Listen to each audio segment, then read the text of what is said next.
You are now watching Zach Lesage, the best place to learn about competitive Pokemon TCG. Let's get it! What's up YouTube? Welcome back to the channel. Zach Lesage here. What's going on? Today we're going to be covering over the top 8 decks from the Late Night Series number 16 event. This event was the largest Late Night Series in the Fusion Strike format with 276 players, and overall we had some amazing decks in the top 8.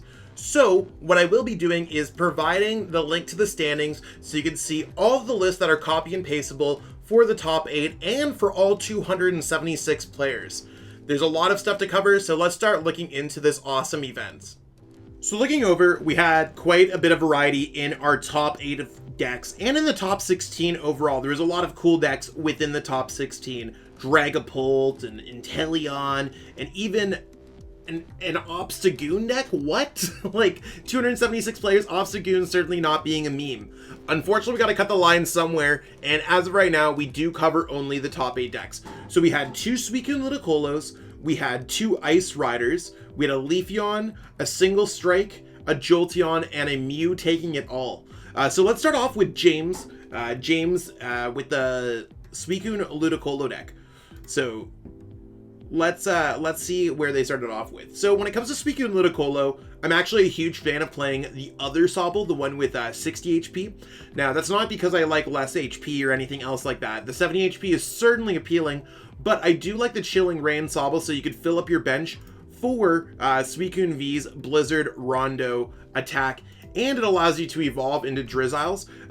My kind of reasoning for the 70 HP versus 60 HP Sobbles is, in a format where the HP difference matters, which in some cases it does, like in a format that plays Dragapult or something that plays a lot of Inteleons with quick shooting, it's 3 quick shooting pings versus 4 quick shooting pings. It's a Dragapult with a quick shooting or a Zigzagoon versus a little bit more, you know what I'm saying? The extra 10 HP could matter. When it comes to this deck, the HP doesn't necessarily matter that much, and since you could attach a Water Energy on to use Call for Family or whatever the attack's called. I'm really the worst at remembering the attacks. The 60 HP Sobble can totally take advantage of having the energy on it. Then you can go Melanie and attach a Water Energy in the same turn. So that's the biggest change that I'd like to see with the Suicune Ludicolo deck. Beyond that, I think having 2 Shady Dealings in Inteleon is fine. Personally, I've been playing 1, but I do see with all like the combo heavy version of this deck with the rare candies that I think that playing 2-2 seems great.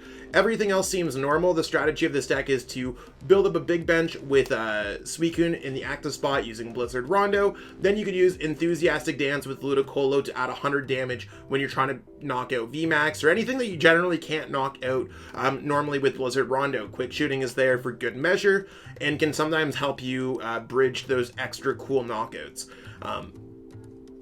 Looking at the rest of this list, I think that the Marnie and the research count might be a little bit light.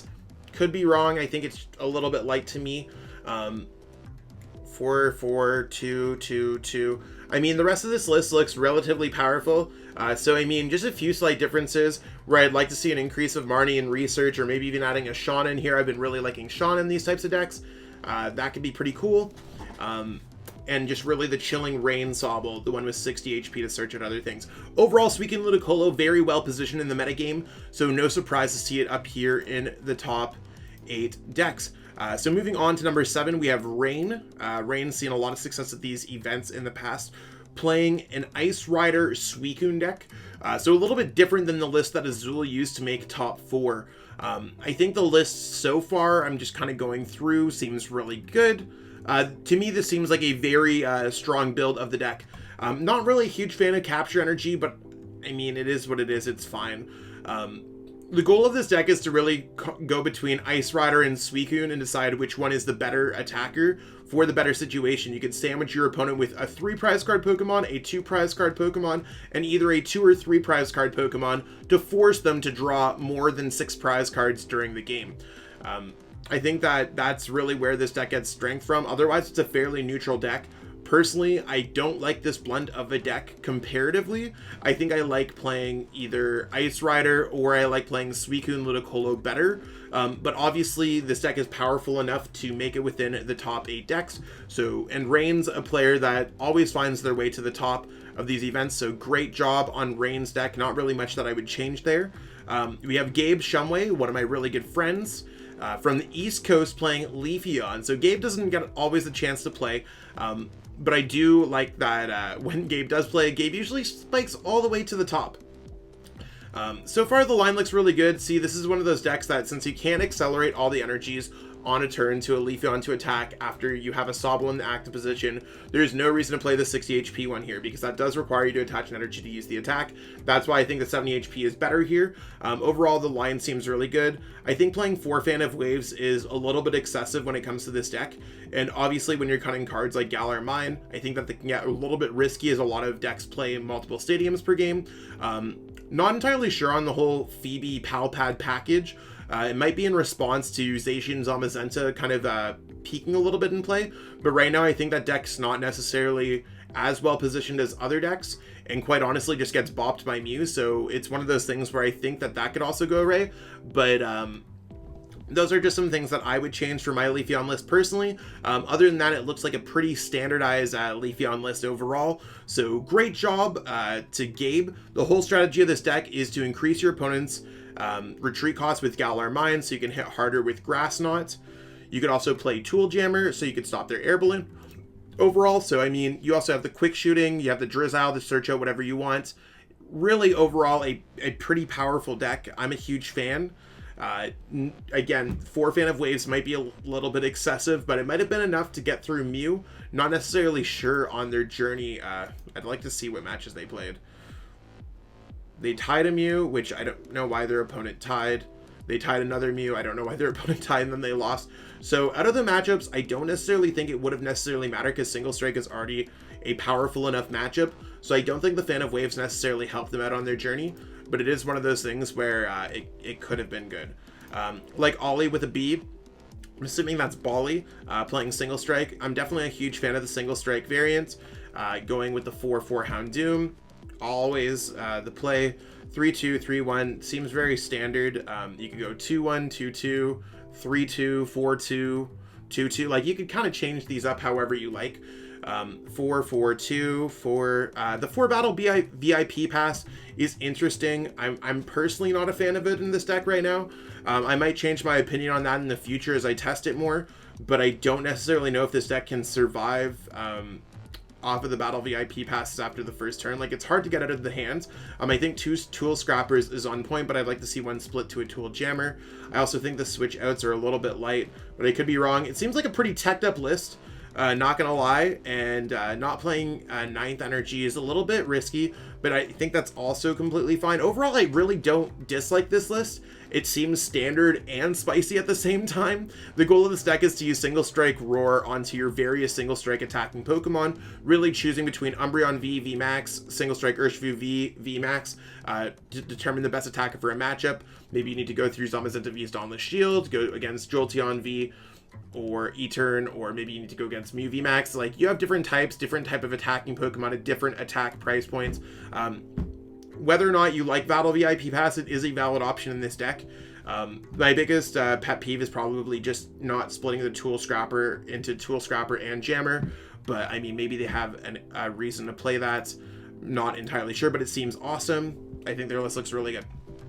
Moving on to number 4, the one, the only Azul GG, one of the best players in the game, playing what my current favorite deck in the format is Ice Rider Calyrex VMAX. I was definitely inspired by Azul. I played Ice Rider Calyrex VMAX to the Players' Cup Invitational.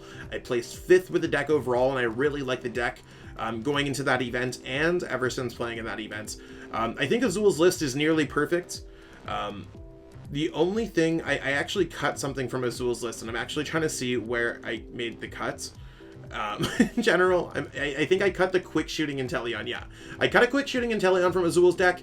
I couldn't really figure out what I wanted to add into the deck. I could see either another Shady Dealings Inteleon, or maybe just a, I could see a, what's it called, the Shauna. I like Shauna in Inteleon decks, because it gives you the option to either play Marnie if you think your opponent's hand's really good, or if you think your opponent's hand's really bad, instead of playing Marnie and shuffling everything away, you can just play Shauna. So I think Shauna has some real reasons to play it in this upcoming format. Beyond that, the goal of this deck is to use Ride of the High King or Max Lance whichever one you think is going to be worthwhile to knock out your opponent's Pokemon. The numbers hit really well with Quick Shooting and Teleon to get those knockouts. And of course, with the Crushing Hammers and Fan of Waves, the deck is quite meta-relevant because it does allow you to do well against Single Strike and Suicune Ludicolo and Mew VMAX. So I'm definitely a huge fan of Ice Rider Calyrex VMAX right now, and Azul's list is very, very, very good. I actually just covered Ice Rider Calyrex Suicune on the channel. Or if not, I'm covering that in the next couple days. I've covered it. It's in the queue somewhere of videos, but I will be covering this Crushing Hammer in the next week or so. So stay tuned for that. Overall, Azul's list is great, and they were really like a turn off or a couple turns off after poorly drawing to make it in there. Hampton Warden playing a Suicune Ludicolo list.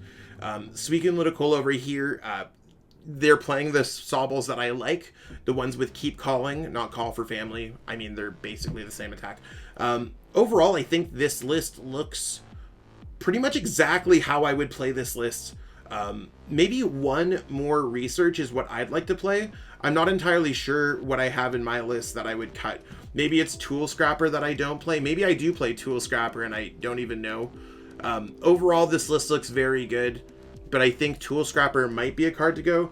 I'm actually really curious as to what I might play in my list instead, because I do believe I played 2 copies of Professor's Research. I might just play 3 copies of Evolution Incense when it comes to this deck. I don't think I play 3 copies of Level Ball or 4 copies of, like, I think that's really where the change is. Or maybe it's the Scoop Up Net count. Maybe I play 1 less Scoop Up Net overall. I think that might end up being it. But overall, I think this is literally 59 out of 60 of what the deck that I'd be playing. That being said, I do give this deck the gigantic thumbs up. I would like to see, like I said, a little bit more draw support. I am pulling up PTCGO here on my other screen, so I am gonna see exactly what Suicune Ludicolo has going on here. So I don't play Tool Scrapper, and I do play the second Research. That's really the big change, literally the only change. So great job overall here to Hampton. And that's a really good list. Moving into One Salty Steak, we do have a Jolteon deck. I would have liked to see in the Jolteon deck, I think I like the 70 HP, I think I like the 60 HP Sobbles when it comes to this deck. The reason why I like the 60 HP Sobbles is that if you have a Jolteon VMAX that you could power up in a turn, or that has nothing attached to it, you could power it up in a turn with Elemental Badge and an Energy, which means that you could effectively, if you have Soblin Yak to spot, use Keep Calling and get things out. I think that the Dusknoir package is really cool.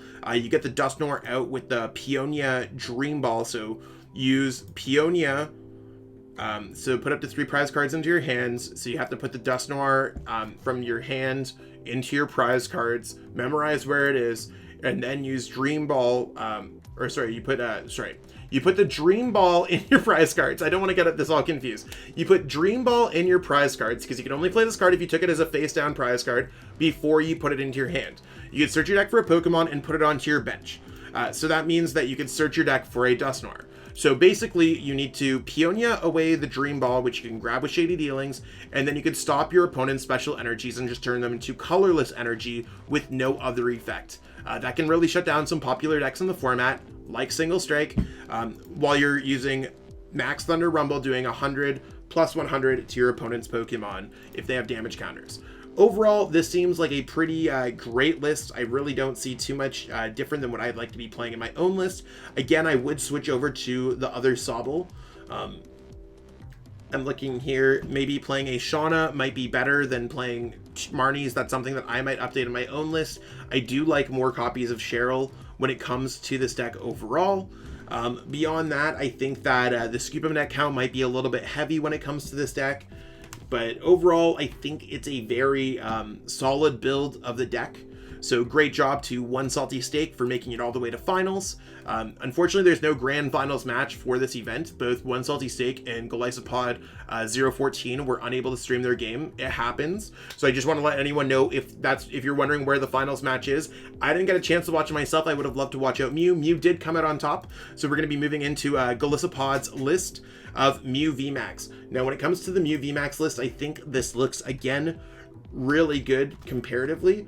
So we see that this list is running the 4-3 Mew VMAX, the playing the Genesect. I would have liked to see an Oricorio. I really like Oricorio the more and more that I playtest it. Same thing with Ellis's Sparkles. I would have liked to see a little bit less than that.